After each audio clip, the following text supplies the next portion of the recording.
Shalom, everyone. Hope everyone is doing well. Well, it's kind of dark, misty, cloudy, and cold. Chance of snow here in Fairfax County on Thursday, believe it or not, 3 to 5 inches. I want to give you a report on my trip to Arlington National Cemetery, my first time I've ever been there. As a veteran, I've always wanted to go there.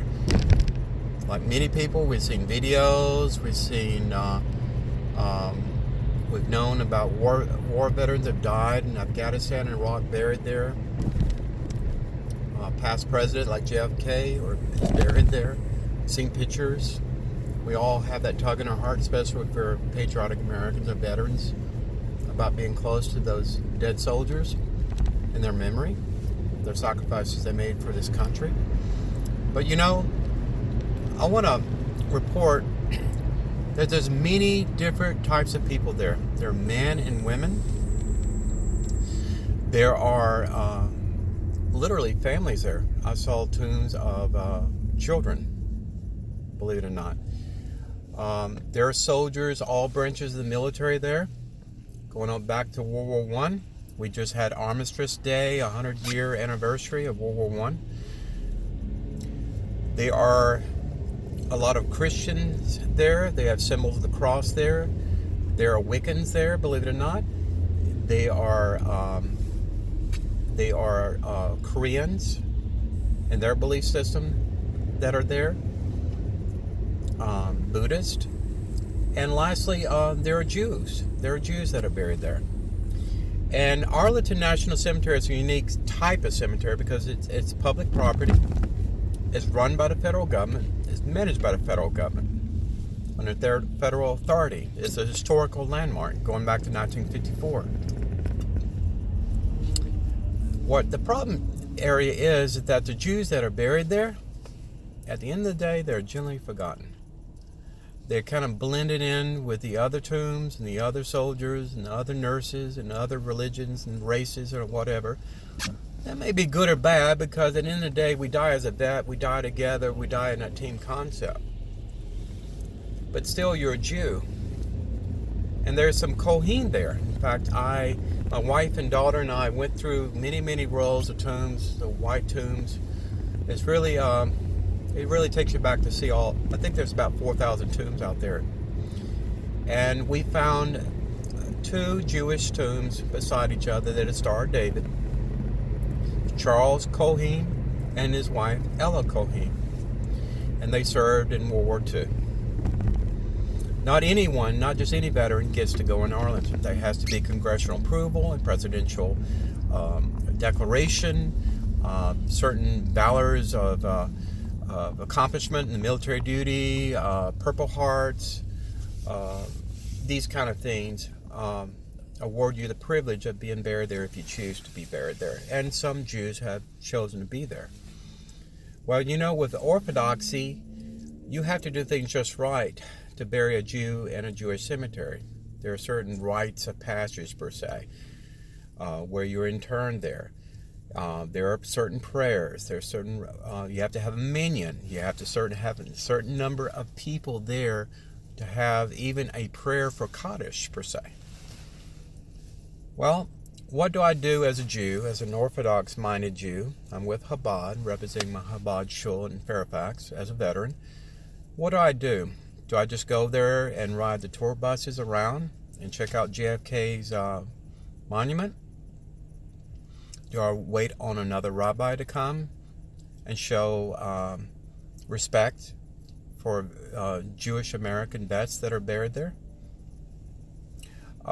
Do I take it upon myself as a Jew to go there, take my prayer book, my Siddur, say the prayer of Kaddish, the prayer for the dead, in memory of the dead, and well wishes for the soul that's departed in the kingdom to come, and read a Psalms there,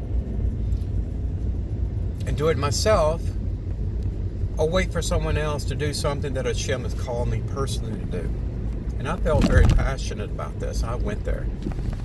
And I did that. And I was criticized by some in Orthodoxy that I didn't do everything right. I didn't have a minyan. I'm not a rabbi. But at the end of the day, if everyone abides by the halakha and legalism, these Jews are forgotten. And that would break my heart. My wife's great-grandparents were murdered in the Holocaust, and they have no grave, they had no memorial, and they will be truly forgotten if they didn't take ownership and update their pictures and save their pictures that were falling apart and upload them to an ancestry.com family tree kind of thing. I just want to report to everyone how my trip was. I was truly blessed. The shalom was overwhelming. I encourage every American, don't have to be a vet to appreciate something like this. The immensity of how many soldiers gave their lives, not just gave their lives incidentally in a helicopter crash, but gave their lives in sacrificing themselves so that their teammates out in the field in the middle of war could live another day, to have families, to have babies, and go on and grow old. Something else quickly, something has been occurring to me in my heart, everything going on in Israel. You know, more than 500 missiles have been launched from Gaza into Israel. And Prime Minister Benjamin Netanyahu is waiting for more Jewish casualties before he declares war. You can imagine President Trump waiting if a terrorist state in Mexico, like where the cartel was launching 500 missiles of San Antonio, how long would he wait before he would absolutely drop the bomb, the mother of all bombs, on that terrorist cell or terrorist state, and totally raze it to the ground like presidents in the past did with Fallujah? President Bush, completely destroyed Fallujah to wipe out radical Islam. Folks, we need an awakening in our soul and spirit as Jews. We need to get back to the basics. We need to do what the minor prophets and scribe Ezra did when he was allowed to return with a group of observant remnant Jews from Babylon back to Judea about 23 centuries ago. That's about 3,400 something years ago. When he got to the land, he was observant.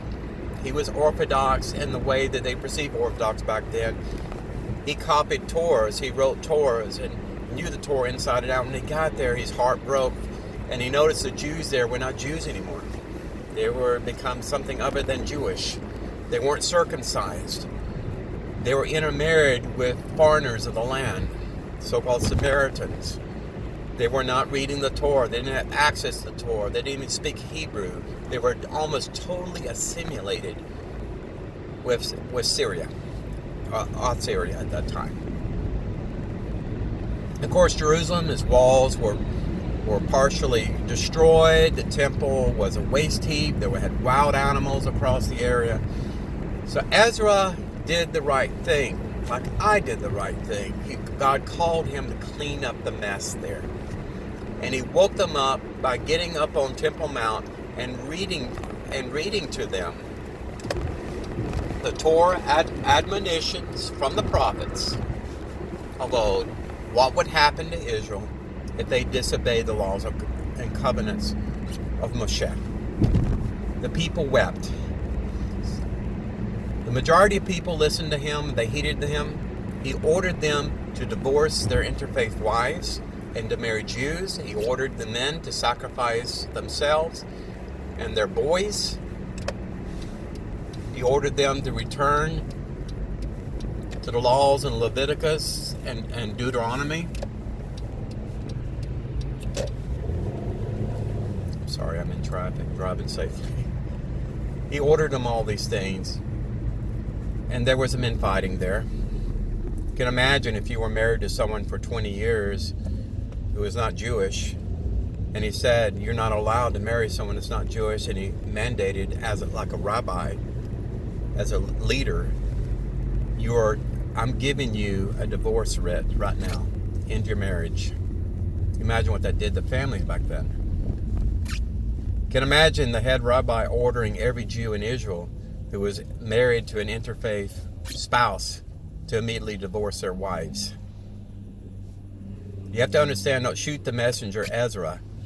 This came from Hashem. And people there were outraged, namely the Samaritans that were there, the Jews that had fully assimilated with Syria. And they came down and they attacked Jerusalem. They burned the walls down. They burned and destroyed everything that Ezra had spent, his gold and silver that the king in Babylon allowed him to bring down. And everything was for naught. Until Nehemiah, an administrator, another Jew in Babylon, came later on and resurrected where Ezra had left off. I like to call this the Nehemiah project. We need, as a phoenix rises from its ashes, so should the tribal Jew mindset in Israel and around the world, especially here in America, where 80% of American Jews affiliate themselves with the Democrat Party.